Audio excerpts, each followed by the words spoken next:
Hello and welcome to the 6th edition of the Bentley A&A Cricket Show.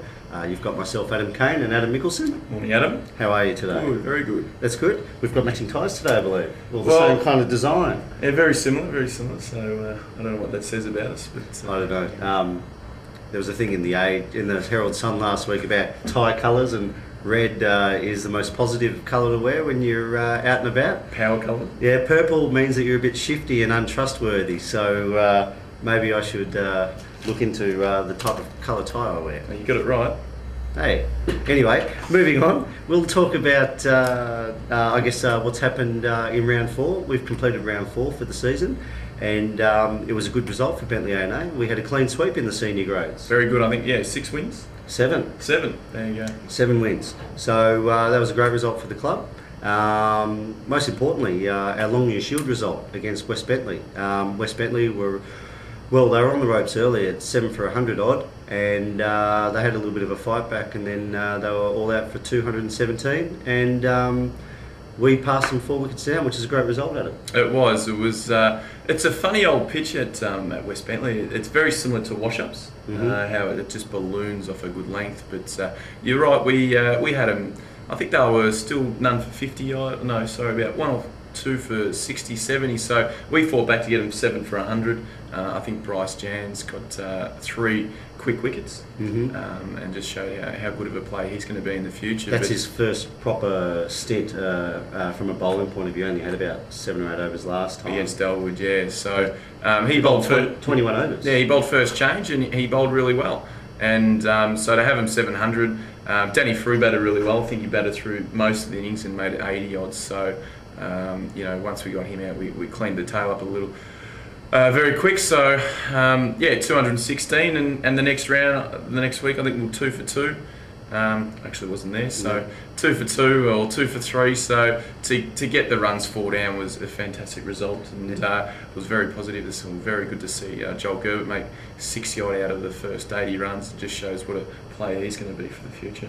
And I guess let's not forget the effort of Luke Morrison, who made 27 supporting Joel and batted for about 40 overs himself. And they've got probably the quickest or most consistent bowling attack in the comp, I think, West Bentley. And like I was saying on that pitch, it was ballooning, and they were getting, they were bowling in in very good areas. And Mogga sustained that period, and he really, like Joel, set the game up for us. And to finish it off, when it was 4 for 108 around tea time, yourself and Stewie Campbell finished it off, with yourself making 81 not out and Stewie making 38. It was a good partnership, and I think that's what we need to do as senior players. And it was good fun batting with Stewie. Surprisingly enough, over the last 3 or 4 years, haven't really batted with him that much. But he batted really well, and when he needed to tick the runs over, he'd put one of those Campbell sixes over mid wicket out, and just to ease the pressure. Yeah, just to ease the pressure, which was good from my end anyway. I watched the tail end of that innings between you two guys, and what I did find impressive was the running between wickets, the quick singles, just dropping and running, and that's obviously something that's improved in our game. But that was Stu. I think we needed 30 off the last 6 or something like that. I think it might have been similar. And Stewie basically said, let's just work the runs. They were on the back foot trying to save the boundaries, and we were ticking 5 runs and over very simply. So it was good leadership by Stewie. Just one final point. As you mentioned, you weren't there when it was 2 for 2 or 2 for 3.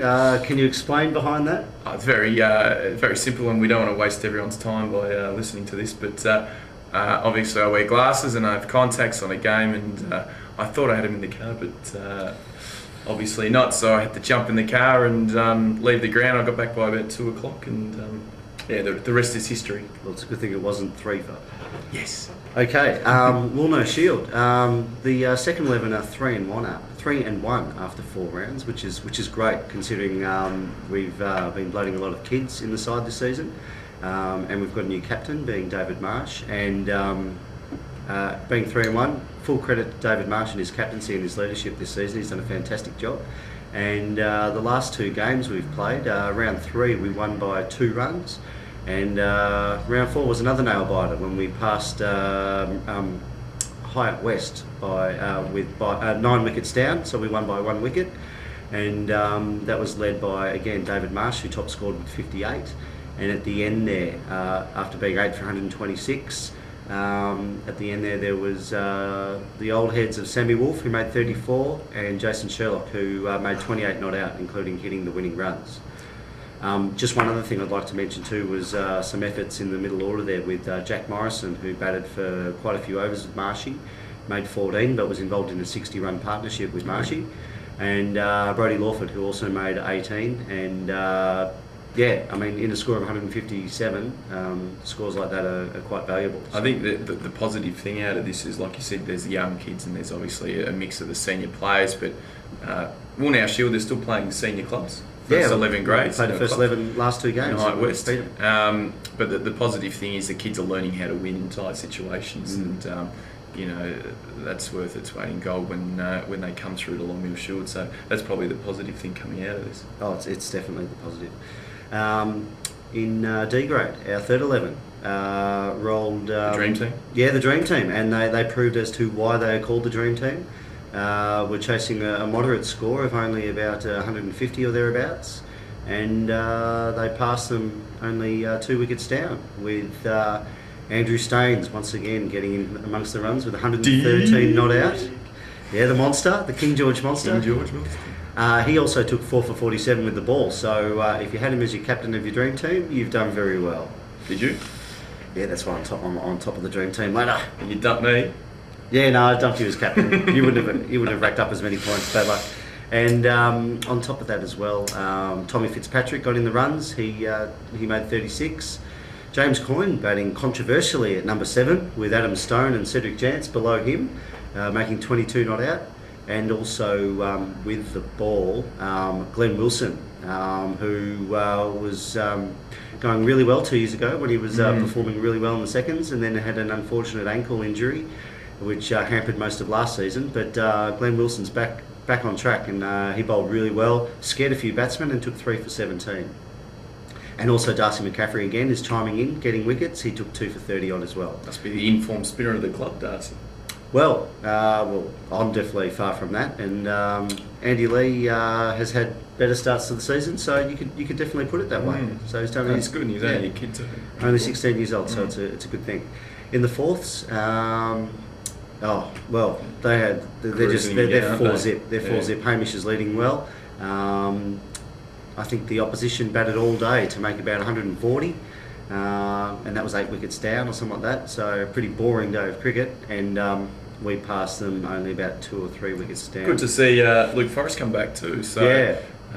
I think he made 40 odd, and the General made 49, and he was supported by Paul McNulty, who made 51 not out, as well as Greg Pressey, who made 38. So they opened the batting, and Lukey came in at 3 and made 49. Probably coming off 2 hours sleep, you reckon? Yeah, the drive from Phillip Island doesn't help, but in addition to that, obviously with the weather, and who would have thought that we would have had 7 wins when we all woke up on Saturday morning with the rain the way it was. The fourths were, dealt with a bit of a challenge in encouraging the opposition to get out on the ground, and they only had about an hour and a half or 2 hours to play the game and make the runs, and they stepped up and did it. So that's a great effort by the fourths. The fifths also won easily.